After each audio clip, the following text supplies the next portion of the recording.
আসসালামু আলাইকুম। দেখেন ভাই দেখেন, এটি আমি ময়মনসিংহ থেকে জামালপুরে ফেরার পথের দৃশ্য।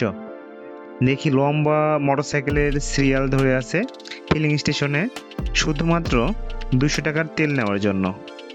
তো এই দৃশ্যটি চোখে লাগার পর দেখলাম, আমি ভাবছিলাম শুধু আমাদের এলাকাতেই এই সমস্যা, আমরা এই সংকটে আছি। শুধু তাই না, এটা পুরো দেশব্যাপী।